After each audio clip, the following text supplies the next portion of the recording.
Vuoi assaggiare una birra dove al suo interno scopri la specialità tipica friulana? Lumi Beer, il prodotto ricavato in 20 ettari di terreno coltivato orzodistico, biodiversità, performance ambientale. Lumi Beer nelle sue 5 versioni disponibili, 4 per consumo veloce e dissetante e la versione Magnum per intenditori. Lumi Beer si abbina a qualsiasi palato. Lumi Beer è un prodotto esclusivo Azienda Agricola Pancera, il buon seme, i buoni frutti.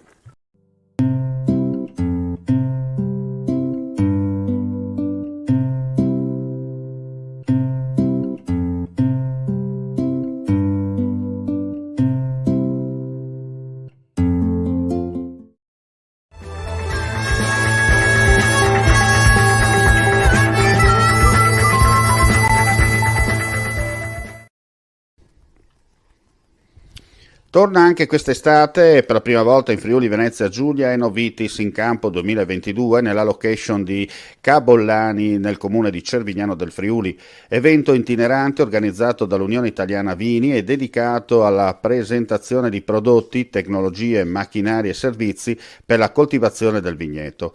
Dopo una precedente edizione di grande successo, tenutasi nel luglio 2021 in Piemonte, con più di 6.000 visitatori, anche per quest'anno il cuore dell'evento saranno le prove e le dimostrazioni che si svolgeranno direttamente nel vigneto.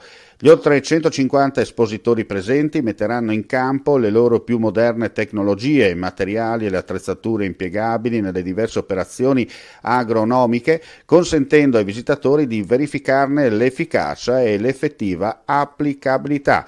Al termine della giornata inaugurale abbiamo avvicinato al nostro microfono l'assessore regionale Graziano Pizzimenti. Le sue parole. Tanto che è la prima volta che viene in Friuli Venezia Giulia una manifestazione di questo tipo ed è una manifestazione straordinaria, almeno dal mio punto di vista, perché riesce a far vedere in diretta quali sono le nuove tecnologie e soprattutto quali sono i risultati che possono portare. Sono finalmente arrivate in Friuli Venezia Giulia. Il Friuli Venezia Giulia è una terra straordinaria per la produzione di vini rossi e soprattutto i bianchi, che stanno avendo un grande successo non solo a livello nazionale ma a livello mondiale, per cui forse era il momento giusto per fare questo tipo di attività. Possiamo dire una fiera a chilometro zero innovativa. A chilometro zero e sul territorio, questa è la cosa più importante, chilometro zero perché tutti possono vedere in diretta, ma soprattutto innovative perché molte delle aziende che espongono qua da tutte le parti d'Italia hanno dei prodotti che per la prima volta vengono esposti. E allora cosa dobbiamo aggiungere?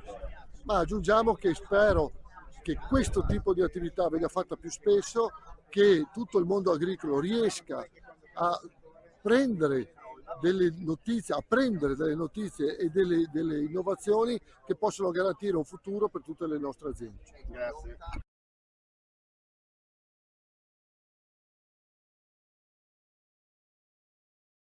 Dal 2 al 3 luglio 2022 a Forni di Sopra si terrà Profumo di Resina, un simposio con i rinomati scultori che plasmeranno i tronchi dei larici che sono stati abbattuti dalla tempesta Vaia, rappresentando con la loro maestria e creatività l'immagine di Forni di Sopra, terra di scalpellini e collocata ai piedi delle Dolomiti friulane.